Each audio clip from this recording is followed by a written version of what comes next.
l'actualité en Afrique. Retour sur ce plateau de 100% Bénin au menu de la tribune du jour, la fameuse lettre de Jean-Pierre Monchot à mes amis béninois. S'adressant au peuple béninois, l'ancien diplomate revient sur un certain nombre de préoccupations ayant retenu son attention là-dessus. Eh bien, le diplomate tire à boulet rouge sur la gouvernance de Boni-Yai avec mes deux amis journalistes, Ruimbo, Marcel Zoumenou. Nous avons fait le tour de table. Autre préoccupation ayant retenu l'attention du diplomate, et c'est bien la confession, ce que d'aucuns appelaient l'aveu de première heure de Lionel Zissou. L'homme avait clamé être venu rien que pour le développement du pays. Jean-Pierre Monchot fait savoir que c'était bien connu, Lionel Zissou était là pour le fauteuil présidentiel. Je me retourne vers Herbert Ruimbo, vous l'avez lu et reconnu. Jean-Pierre Monchot n'est revenu que sur des situations connues du peuple béninois. Mais là, Jean-Pierre Monchot rappelle que, comme pour certains béninois, Lionel Zissou ne fait que se confondre à la masse. La parole ne vaut que les circonstances dans lesquelles vous vous trouvez. Non, vous avez trouvé une formule très belle et bien achalandée pour peindre une réalité que la parole donnée en politique ne vaut que la foi que ceux qui écoutent accordent à cette parole-là.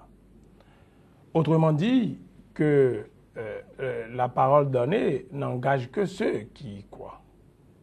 Autrement dit, ce n'est pas très inédit de constater qu'on est venu pour autre chose, pour quelque chose, mais finalement, on se découvre des talents pour autre chose. Mais tout cela, on pourrait dire que... Lionel Zissou s'est subitement découvert des talents de bons dirigeants, de futurs dirigeants pour le Bénin, c'est ça? Vous savez ce qu'il va vous dire, qu'il est venu pour une autre mission et comme les voies du Seigneur sont insondables, il s'est rendu compte qu'il fait l'objet de tant de sollicitudes. Mais à lire Jean-Pierre Monchot dans les lignes, c'est à croire que tout était planifié pour cette mission. L'homme était envoyé pour une mission bien définie. Oui, la mission bien définie, c'est d'abord venir, comme lui-même dit, redresser ou bien apporter sa pierre pour la construction de l'édifice, c'est ce que lui-même dit. Mais on se rend compte que il y a une sorte de planification, comme vous le dites. Il y a un acte plutôt prémédité de ce qu'il deviendra plus tard le candidat des FCBE, candidature, n'est-ce pas, contestée ou appelée par les ténors, n'est-ce pas, de cette famille politique-là. Mais je pense que généralement, les politiques, quand ils viennent, c'est ce qu'ils nous disent. Souvenez-vous, n'est-ce pas, de Nicéphore Soglo qui dirigeait la transition, qui avait des lectures en retard, mais finalement est devenu l'instrument de la volonté de plus d'un, de l'Union des triomphes de la République, et qui finalement a pris goût, n'est-ce pas, à la chose. Et je crois que mais quand on dit que c'est l'homme pour qui la parole a de l'importance, la morale et l'éthique comptent pour beaucoup, ça c'était rien que des mots. Nous sommes dans un domaine particulier qui a son code, c'est-à-dire la politique, ici comme ailleurs. Et il semble que la politique a un code spécifique qui n'est pas celui que vous êtes en train de vouloir décrypter dans un monde réel. Je parle de ce qui est vanté à longueur de journée. Marcel Zoumenou, vous avez suivi sans doute comme moi. Lionel Zissou, c'est l'homme pour qui un certain nombre de valeurs comptent. En l'occurrence, la morale, l'éthique. Mais Jean-Pierre Monchot rapporte ici que l'homme, même s'il a dit aux premières heures de son arrivée être venu rien que pour le développement du pays, avait conscience que la mission première, c'est bien le fauteuil présidentiel. Là-dessus, il rapporte ici, vous l'avez suivi, que c'est le contexte politique. Ça, quand on en parle, il ne faut pas trop y voir la morale. Bon, je ne sais pas quand est-ce qu'il a pu dire qu'il est un homme d'éthique, de morale. Et je voudrais rappeler que une semaine avant sa nomination, Nouvelle Tribune avait titré que Lionel Zissou est le dauphin du président Boni-Yai. Et dans le papier, nous avons déjà dit qu'il y avait un deal qui a été scellé à Paris entre Boni Yayi et Hollande sur cette candidature. Et quand il est revenu au pays, quelques jours après sa nomination, il nous a reçu en interview. Et quand nous lui avons posé la question, il a dit que bon, il est venu pour le redressement et que la politique ne le préoccupe pas. Il était venu pour redresser les choses. Et voyant le temps court qui lui restait pour faire ce chose-là et pour faire ce travail, et quand nous lui avons posé la question, il a dit bon, en peu de temps, on peut faire beaucoup de choses. Et moi, je n'ai pas été personnellement surpris de le voir et prendre cette étoffe politique parce qu'il savait que c'est quelque chose qui était tramé. Lui, il était venu pour exécuter un plan qui a été tracé depuis. Et quand vous suivez le secrétaire général du gouvernement, le jour où il est venu publier la liste du gouvernement, il a dit clairement que Lionel est venu pour mobiliser les fonds de la table ronde de Paris et que c'est lui qui pouvait aider le gouvernement à faire cela. Mais depuis qu'il est là, je ne sais pas s'il a pu mobiliser 1 milliard dans les 5 000 milliards annoncés à grand renfort de publicité, est-ce qu'il a pu mobiliser seulement 1 milliard pour le Bénin? Et donc, c'était juste un habillage. Il devrait juste occuper ce poste pour faire ce qu'on appelle l'échauffement. Mais je trouve que ça manque de sincérité quand on vient d'un pays qui est le pays des droits de l'homme, quand on vient d'un pays de démocratie établie depuis des siècles. On doit avoir au moins le courage d'être un peu plus sincère. Mais je crois qu'il s'est tropicalisé, comme on le dit. Il a pris la posture des hommes politiques béninois où on veut aller à gauche, mais on donne le clignotant à droite. Et donc, il a berné tout le monde, mais sachant prioritairement que sa mission au Bénin, c'est de venir occuper le fauteuil de Boni Yayi. Et donc, sur cela, moi, personnellement, je ne suis pas surpris.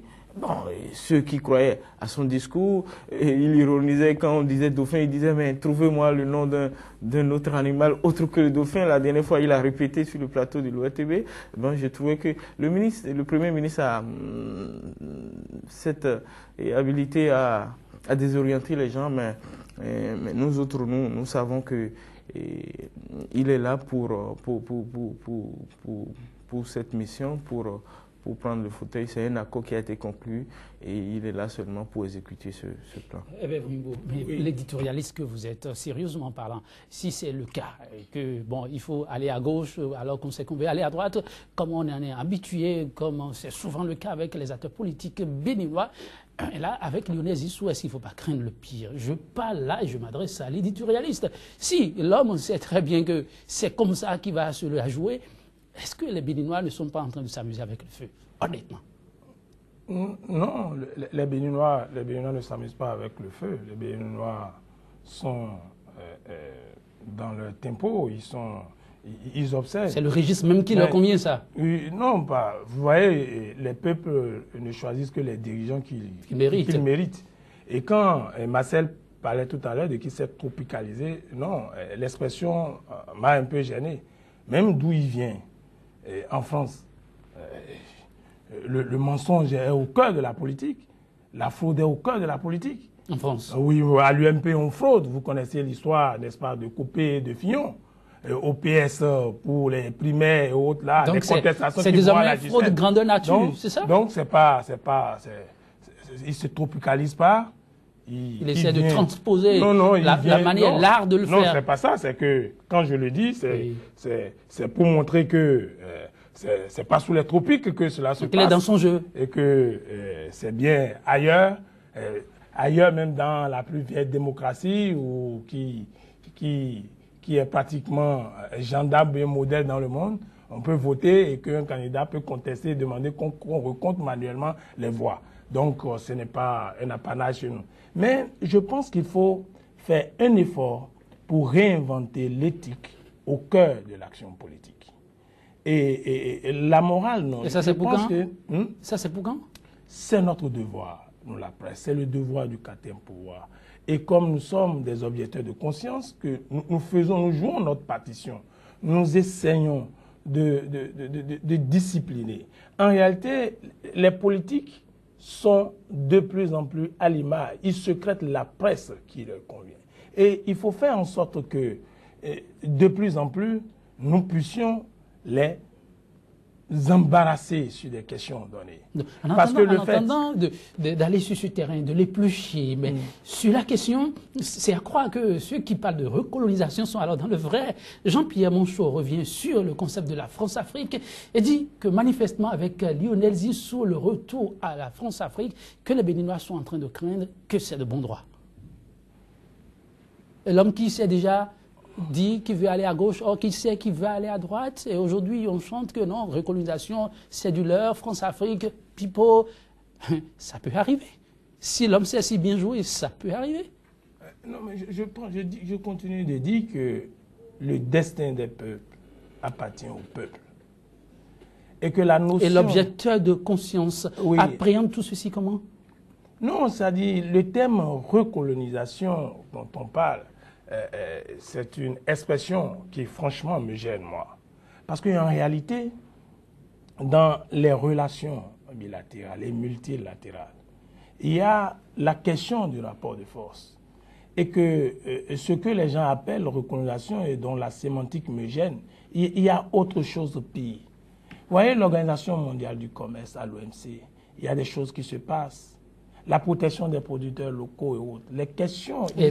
Pour rester proche de la réalité. Oui, pour être proche de la réalité, c'est que nous avons à infléchir le cours de l'histoire sur des questions données. Et ces questions ne sont pas liées à ce que on veut rentrer dans la traite négrière, on veut revoir. Non, je pense la question ne l'évoque pas sous ce pan, justement. Et je pense que la recolonisation dont on parle aujourd'hui, qui peut prendre d'autres formes.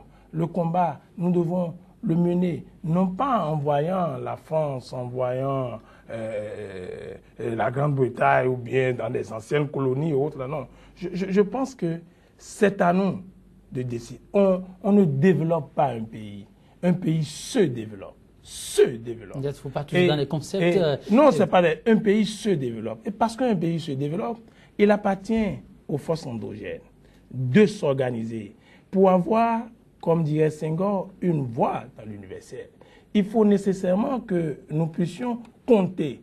Et pour compter, il faut nécessairement que nous puissions produire, nous puissions nous organiser. Si nous ne nous organisons pas, si nous ne faisons pas en sorte avec d'autres, puisque nous ne sommes plus